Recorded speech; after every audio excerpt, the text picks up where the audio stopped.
I'd like to trade 2004 Vince Carter for 2015 Luke Ridnour, please. The Raptors didn't know it at the time, but that was eventually what they were signing up for. Vince Carter led the league in All-Star voting 4 times. How do you let the sport's most electrifying star in the post-Jordan era walk away for this package? Here is the story.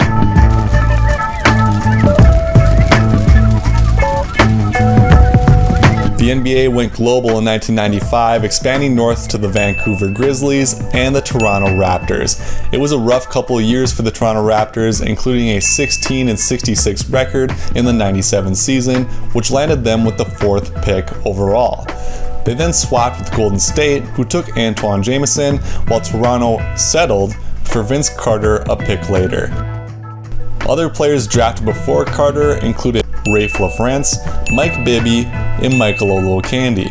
Obviously, who didn't want to taste the Candyman in 1998? Out of this class, Vince Carter started his career out strong, winning the 1999 Rookie of the Year.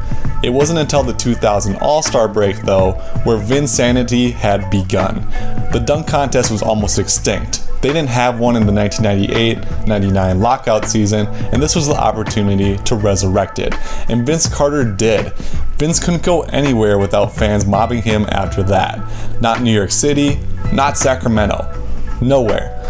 The summer in the Olympics, this happened. I made a full video on the backstory of that dunk, so check it out if you liked the dunk of death. Carter became a top 5 NBA player for a point in time until 2001, scoring 27.5 points per game in his 3rd season.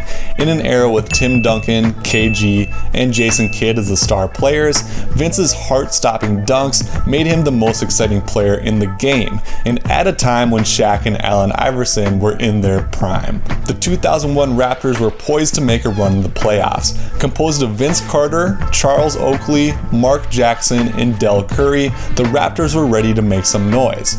The 5-seed Raptors beat the 4-seed Knicks, moving on to the 1-seed, which was Allen Iverson's 76ers.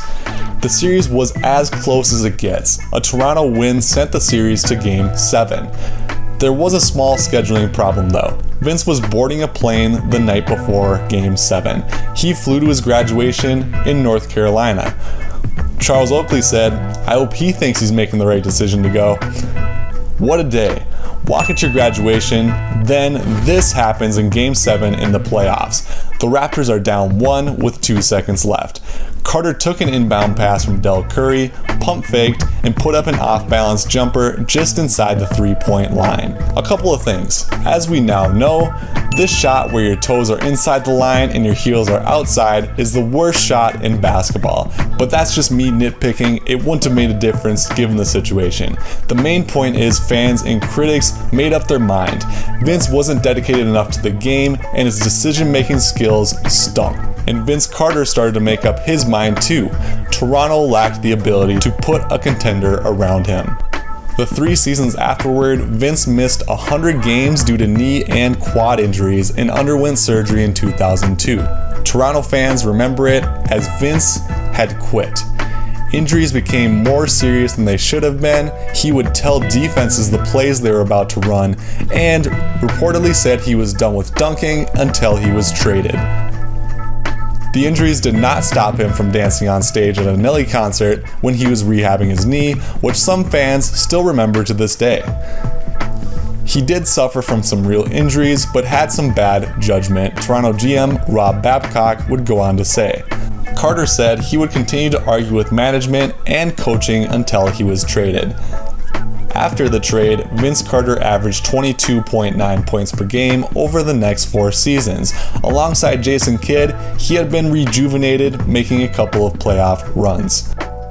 The return for Vince Carter included Alonzo Mourning, Aaron and Eric Williams, and 2 first-round draft picks. A pretty, on paper, lopsided trade already, which partly shows how Carter's value had dropped.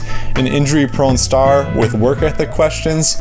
After the trade, Alonzo Mourning said he would never play a game for the Raptors. The Toronto GM, Rob Babcock, negotiated a buyout with Alonzo Mourning for $10 million. So the trade was now Vince Carter and $10 million for Aaron and Eric Williams and 2 first-round draft picks. Rob Babcock was fired and never worked again as a GM. The Raptors' plan was to rebuild around Bosh, the 2003 early round draft pick. With the 2005 New Jersey Nets pick, they drafted Joey Graham. He averaged 6 points and 3 rebounds as a career and did not re-sign with Toronto. The Raptors traded the 2006 pick, Jalen Rose, and cash for Antonio Davis, who played 8 games then retired. As for Aaron Williams, he was traded to the Hornets in exchange for a second-round pick to select Eden Bavcic, 56th overall. The Raptors then traded him for cash. So to recap, so far the trade was Vince Carter, Jalen Rose, and $10 million for 8 games of Antonio Davis, 3 years of Joey Graham, and an undisclosed amount of cash. But 56th pick in the draft level cash, which no way could offset the buyout Toronto had to pay for Alonzo Mourning. I hope you like rabbit holes because we are about to go deep on the last remaining piece of the Carter trade. Eric Williams was traded with Matt Bonner for Rasho Nesterovic, who helped Toronto win the division title for the first time.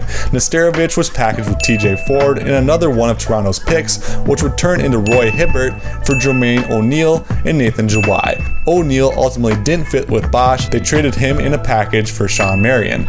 Marion played 27 games before being traded to Dallas with the aforementioned Nathan Jawai for Hedo Turkoglu and some role players.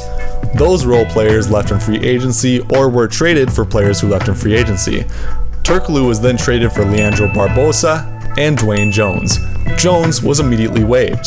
The Raptors then traded Barbosa for a second-round pick where they picked Tomislav Zubcic, who was then traded for Luke Ridnour in 2015, who was waived 10 days later. That is a lot to unpack, but Vince Carter for Luke Ridnour essentially defines this trade. It was lopsided. Looks like Toronto took the L on that one. The post-Bosh years brought some rough seasons, but ultimately Toronto has fared well as they recently peaked with Lowry, DeRozan, and then Leonard for the title. Not to mention Siakam, who may be a future star in the league. Vince Carter's story unfolded in many chapters: Vinsanity, the fall, the trade, the second or third scorers in Orlando and Phoenix, the sixth man in Dallas, the vet after. After all these seasons in the league, we reflect on an incredibly fun, high-flying, adrenaline-pumping journey in the NBA. Thank you, Vince. If you loved Vince Carter's dunk of death, which is remembered as the greatest dunk in basketball history, here is the backstory on screen, and be sure to subscribe to the channel or I will make the Toronto GM Rob Babcock the GM of your NBA team.